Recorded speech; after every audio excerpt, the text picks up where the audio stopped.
There's a new street fighter on your windowsill. The weapon is peace, the word is chill. Hello there, gang, and welcome to another episode of Displaying Model Behaviour, the Earth's most newsworthy action figure video podcast. So take off your pants, crack a beer, and let's talk toys, because boy howdy, has it been a busy week. We have got officially 16 items on the main menu, a baker's dozen, if you will. So let's not waste any time. I was about to go on to a different sentence and I kind of got marble mouthed there. That's what happens when there is so much news to talk about. So let's do it. First off, we have, as always, Galactus Watch. That's the Galactus Watch jingle now, because there is more things happening with this Haslab. We have crossed over. We're through the threshold, people. We've got 18,000. So Nova is locked in. Silver Surfer is locked in. And now we have Morg. Morg has been announced for the 20,000 tier backer list. I keep saying 20,000 tiers, like, wow, that would be a lot of tiers. Hasbro would be like, oh, so much money. No, 20,000 backers gets you Morg. And I just did a little video telling you who this guy is, but if we get him, he looks like he'll be a big, chunky, hefty hoss of a baff. Well, not a baff, but you know what I mean. He looks baff-worthy. He looks big. So if we get him, that will be some great added value to what we already have. And there is still room for a fourth tier. Unfortunately, I don't know if we have enough time, because even though things are moving now, we haven't, as of filming this video, cracked the 19,000 backer point yet. So there's still a long way to go just to get Morg. There's only a couple of days. We've got about a day and change left. So I don't know if we're going to see it, but I'm keeping my fingers crossed, because I would love to get that extra added value to Galactus. And also, it has been a very busy week for Hasbro in general with Marvel Legends. I've done a video talking about the latest reveals, so I won't wax lyrical on them for too long. But we got the rest of the Spider-Man wave, with Armadillo being the builder figure. Oh my goodness, he looks amazing. Then, of course, we also have Miles Morales from the Spider-Verse. We got Morlan, we got Shriek. It's a hefty looking wave. I look forward to looking at all of those and then selling on the MCU ones. But also, we got the Shield. Oh, it's difficult doing this from memory. We got the Shield builder figure, army builder 2-pack, which looks very tempting actually, with so many heads and accessories. That looks really cool. And then you got the Skrull army builder as well, again with heads and accessories. If they're just going for $15 each, I might be tempted by those. But again, I did a full video covering all of those particular Hasbro reveals. So let's move on to the rest of the news that matters. First up, the big thing that everyone was talking about this week was the Spider-Man No Way Home trailer. And again, I made another video talking about it, so I won't go on too much, but it looks exciting. Dr. Octopus, the Green Goblin. How much will they actually feature in the trailer? We don't know, but it's an exciting thing to watch and speculate about. All I'll say now is roll on December. Let's see what you got. In an interesting little piece of side news, the New York Times actually covered action figures, which is just kind of newsworthy in and of itself, because it's a very mainstream piece of exposure for our little niche interest. And the New York Times was covering specifically crowdfunding and how this is a new way of getting the dream projects that we always wanted. And it was a pretty good article that wasn't saying, oh, people are being exploited for nostalgia, or look at what these companies are doing, or look at what people are spending their money on. It was actually a very good balanced article saying, hey, this is a new way of doing action figures and collectibles, and it was really respectful to the genre of action figure collecting and high-end action figures. So it was an interesting piece, and nice to get that piece of representation in the mainstream media. And going over to Wrestle Talk very quickly, the CM Punk debut on the first edition of Rampage. Actually, it wasn't the first edition, it was the second edition, but the first time that CM Punk made his debut got 1.3 3 million viewers, which was a huge success for AEW, which is so great to see. And it's kind of funny that the WWE fired back by making some horrible decisions at SummerSlam, which people absolutely hated. And they always say, oh, it's the first part of a bigger story, just wait and see. Yeah, sure it is. Over the last 20 years, you've convinced us not to wait and see and just assume you guys are just doing terrible things. But AEW, I gotta say, I'm not just some person who's like, oh, everything AEW does is great. That's my just generic voice for being annoying. Oh, blah, blah, blah. AEW Dynamite this week I felt was a really lackluster show that did not build on the momentum at all. And I just watched Rampage and it had a really great tag team match and a nice angle with Miro, but besides that, there really wasn't much to write home about. So it feels like AEW hit this big peak, but now they might be kind of running out of steam towards the pay-per-view next week. Let's hope they can pick it up in this final week, because right now they got so much momentum, they need to capitalize on it. And right now I'm like, come on guys, don't fumble the ball here. WWE have given you so many softballs and you've been able to just knock it out of the park. With CM Punk here, ready to change the industry again, let's make it happen. Alright, going back over now to action figures, we have the reveal of NECA Halloween Kills Michael Myers. Ah, my goodness. This is something that looks really cool, and actually, this is the second piece of Michael Myers news. We had the Halloween 2 2-pack, and now we have the first look at Halloween Kills, a film that has been delayed and anticipated for a long time.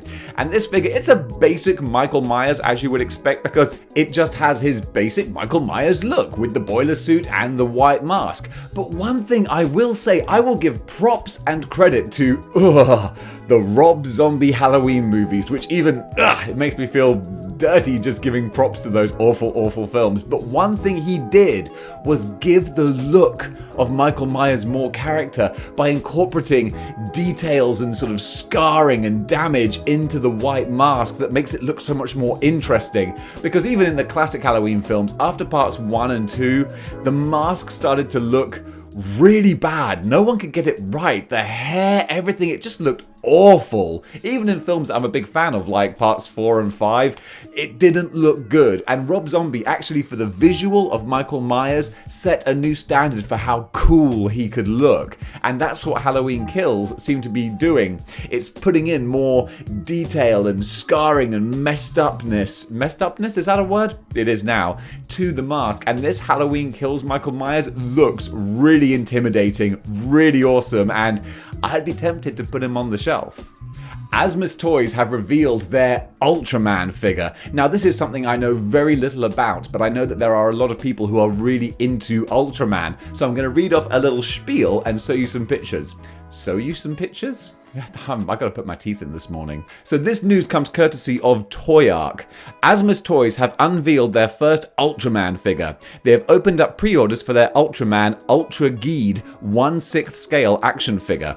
The figure is the first in a new series of Ultraman figures from Asmus. Ultraman Geed stands 12 inches tall and has 28 points of articulation. It will include multiple interchangeable hands and light up effects for the eyes, and also a timer in his chest. The figure is priced at $175 and is due for release in the fourth quarter of 2021. Next up now, we revisit our childhood with the NECA Kenner aliens. These are fun. These are going back to the old Kenner kids toys type aliens. Remember back in the good old days when they legitimately made kids toys of the most adult franchises? We had RoboCop, Rambo. It was a good time to be alive. And now those same kids have grown up and we want new versions of those toys, and NECA are like, oh, don't worry, we'll happily take your money. So we have two new aliens based on designs from the Kenner kids toys, which means they're a bit more wacky, a bit more out there, but that's really cool. So these are based on the Alien 3 dog aliens that have been redecoed to look like the old NECA, well, not NECA, but Kenner toys. Let me read you the Toy Arc spiel. Two new Kenner homage alien figures have been revealed by NECA Toys. They have been announced as the Panther Alien and the Night Cougar Alien. The figures are based on 2 of the Alien figures released by Kenner and are using the dog Alien body with new tooling and new paint designs. The figures are 9 inches long with bendable tails and drones that can be magnetically attached to the back of the figures. And those new Alien figures are due for release in December. Next up, we have something that I don't normally focus on with this channel, and that is a statue, but oh boy howdy, what a statue it is. It is based on the last Ronin Ninja Turtles story, which came out about a year ago or thereabouts. Either way, it's set in a future where the Turtles have been killed off by the Foot Clan, except for the last Ronin. I don't want to give away who it is, but I mean, come on, you would find out anyway. But still, the last Ronin has the Ninja Turtle looking all badass, poised there. But the big thing is that you can get a deluxe version of this statue, which has the ghostly images of his brothers around him. Oh gosh, it looks beautiful. It's 1/4 scale, so it's a big statue. It's part of the Sideshow Toys range of statues. It just looks absolutely stunning. The basic figure of just the Ronin goes for about $800, but you can get the deluxe one with the ghostly images behind him for, let me just check. Oh my goodness, $1,605. But oh my goodness, you get your money's worth because just look at them. They look stunning. And this statue is scheduled to be released between August and October of 2022. Not slowing down for 1 second, McFarlane Toys have revealed more DC Multiverse figures. We got 4 to look at, and they are quite an eclectic bunch. First of all, we've got the Batman hazmat suit. So it's Batman in all this protective gear, gas mask, looking pretty cool. Then we have Superman Rebirth. This is the new 52, I want to say, look, or some variation of that. Again, not a big DC guy, but it's another version of Superman, and granted, that seems to be ruffling the feathers of a lot of folks, which I understand, because they're saying, do we need more Batman and Superman figures? Can we not get more variety? But don't worry, McFarlane heard you, and they've said, yes, you can have more variety. How about another Harley Quinn? So we have Harley Quinn from the Birds of Prey movie with her kind of dungaree sort of look. It's a very good likeness of the character, but it's another Harley Quinn figure. But you know what? She's popular, she shifts items, so you can't blame them for doing another one. And then we also have Flash from the animated series. And this is a fun looking, chunky, angular, animated kind of design, which really lends itself to that kind of line of figures. At first, when I looked at all these figures, I thought, gosh, why is there no kind of consistency in the DC line? But then I thought, actually, you know what? In fairness, this is no different from Hasbro having MCU and 616 figures, which look completely disparate, but they still get pushed out together in the same wave. So I get it. It's a marketing technique, and hey, look, considering how often we're separated from our money, it seems to work. Going over to Mezco now, they have announced their 1/12 scale Alien figure, and oh, this is interesting for me because I have a Hot Toys Alien and Predator, but now we have Mezco versions, and I love the 1/12 scale so much more because it's action figure style, and this alien looks really impressive. So many accessories coming with him, as is the style of Mezco, but also they are really trumpeting the fact that there are no visible joints and hinges and anything. It's all concealed, so the alien looks really sleek, remaining very faithful to the original HR Giga kind of design. Being Mezco, you know it's going to look gorgeous. It's going to retail for pretty expensive, but at the same time, what you would expect from Mezco, so about $100. But that's going to come out in the first quarter of next year, and oh boy, it's high end, but I'm really tempted by it. The thing is, if I get that, I'll want to get the Predator as well. But hey, I may well sell my Hot Toys and go for those guys because I think they would be worthy additions to the shelf. Street Sharks. Who remembers Street Sharks? I was a little bit older by the time they came out, so the kind of action hero based on the Ninja Turtles kind of motif, I was past that and getting more obsessed with wrestling. But Street Sharks were big. I mean, hey, They had Vin Diesel fronting them. But they are being remade now and reimagined by Mattel. And what they're actually doing, this is interesting. Mattel aren't just re-releasing the old Street Sharks figures or reimagining those ones. They're going way, way back into the archives and they're looking at the original concept sketches of the Street Sharks and making figures based on these characters. So when I first saw the pictures, I was like, that doesn't look good. That doesn't look like the Street Sharks. But actually, this is based on the concept art. So that's a fun kind of angle to go with.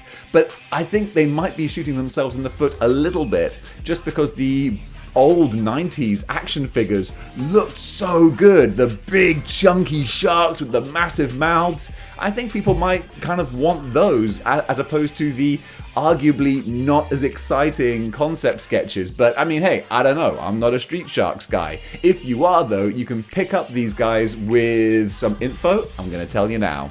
So the new figures are Ripster, Cuckus, and Clambo, and they are designed to fit in with the original toy line. Now these guys are going to retail for $75 each, which is, it's pretty high end, so you must be a big Street Sharks fan to want to go for it. But the fact of the matter is, I'm sure there is an audience for these guys, and whoever it is that wants them are going to be able to pick them up, and I think they'll be looking pretty good on their shelves.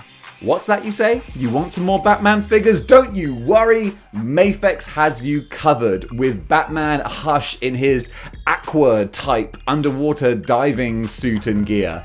This is from the Hush storyline, obviously, and it's a great representation, fully realized, just taken the comic art, boom, put it into the action figure. And Mafex are great at this. I don't have any Mafex figures yet, but I do have my Ben Reilly on pre-order, so I can't wait to see what he looks like in hand. And this Batman figure, loads of points of articulation, lots of accessories, beautiful sculpting. If you're into Batman, if you're into the Hush storyline, I think you should be quite pleased with this.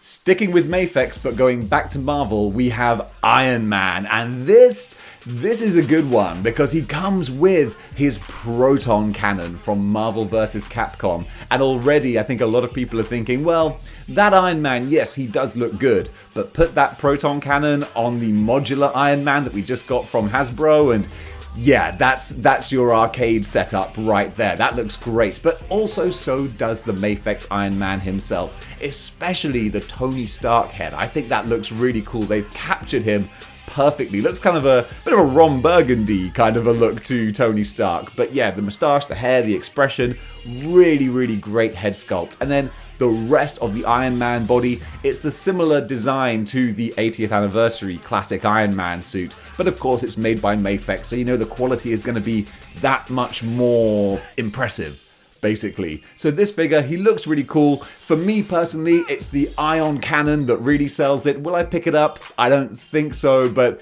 anyone else who does, I'll look at it and think, man, I kind of wish I had that. And finally, for the action figure section, Mattel have shown some preview pictures of upcoming figures. Now, I don't know a lot about the Mattel WWE figures with their Elite series and Basic series and this and that, but I will say, just out of interest, a couple that really caught my eye are the Bret Hart 1996 Survivor Series figure. The gear that he wore at Survivor Series 96 was completely unique. He only ever wore it once. And it was the coolest reinterpretation of his design where he has the pink and black, but there's some orange trim and purple thrown in there as well, so it looks more fiery. Really cool. I was amazed that he never went back to that style because just as a one and done piece of gear, it was the best thing he ever wore, I think. What is a shame is that he also had a jacket in that style too, which this figure doesn't come with. So I'm kind of hoping that maybe they might do a more deluxe version later. I don't know. Also, his head sculpt, it looks kind of derpy. So will I pick it up? Maybe, maybe not. If I do, it'll start me down a path of getting WWE figures, which is not something I want to go down. But another one that might tempt me is the Tiger singlet Rob Van Dam. This is another interesting one with a bit of a story behind it.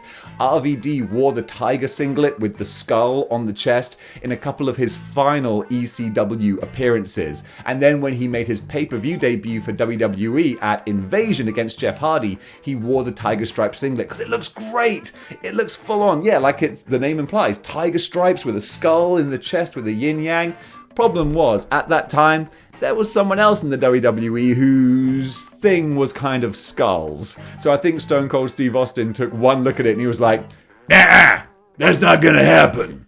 In fairness, maybe it wasn't Steve. Maybe it was just someone in marketing or Vince who was like, no, sorry, pal, we've already got a guy who wears skulls. So that was the only chance he ever got to wear it. So now that we can have it immortalized in action figure form, that would be kind of cool. And guys, just to wrap up with some fun miscellaneous news, first of all, we have our first kind of rumblings of the next Matrix movie being seen in preview form and trailers. Matrix Resurrection, and I am so up for this. I adore the Matrix and the story and the mythology. Don't get me wrong.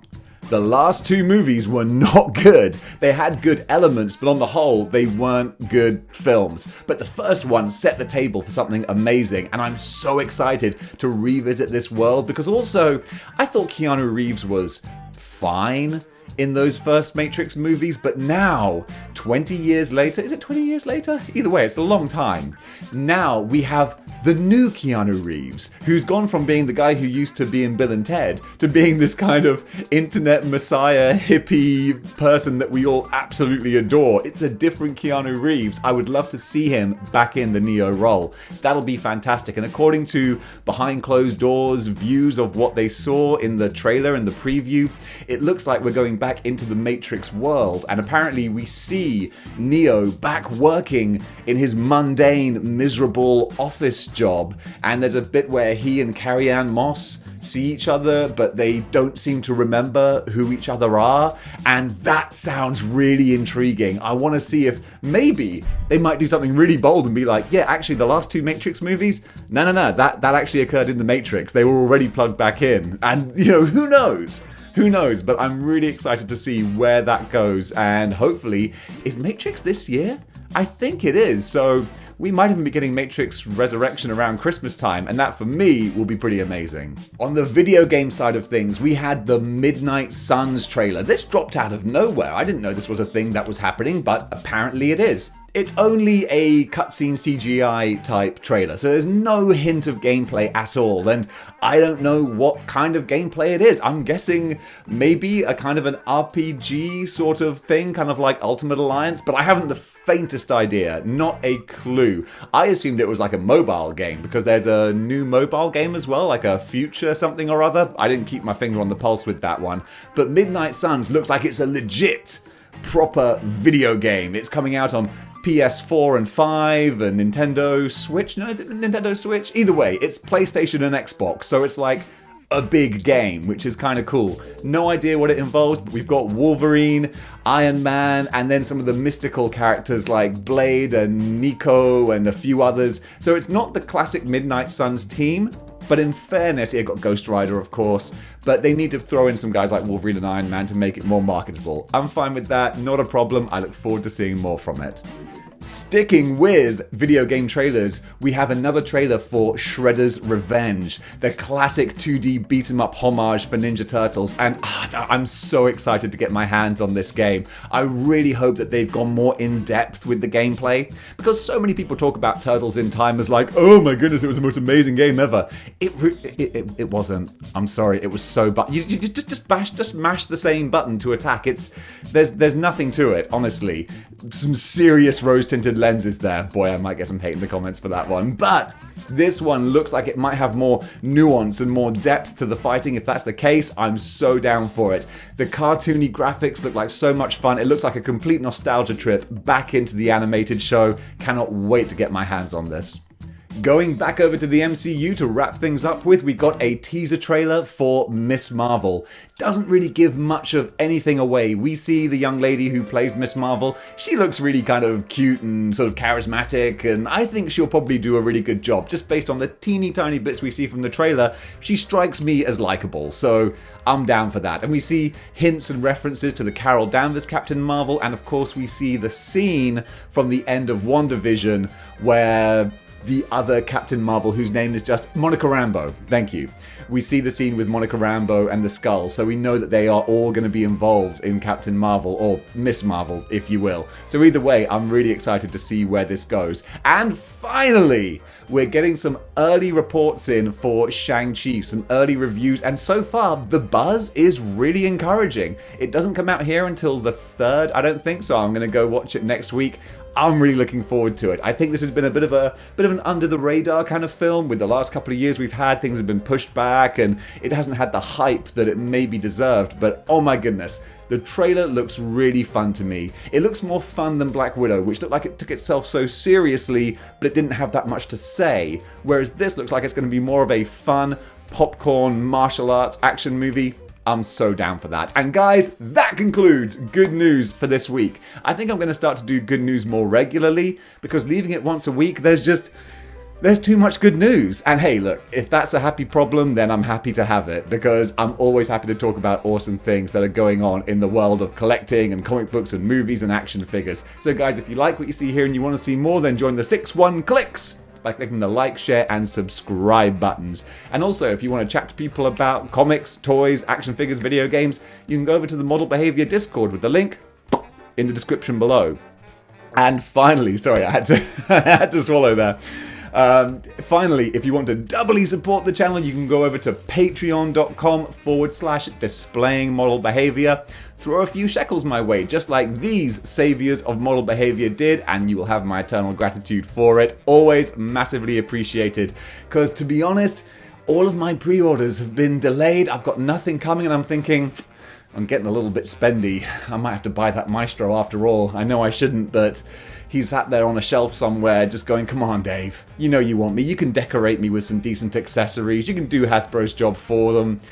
Maybe I will. But anyway, guys, thank you so much for watching. And until next time, keep displaying model behavior. Cheers.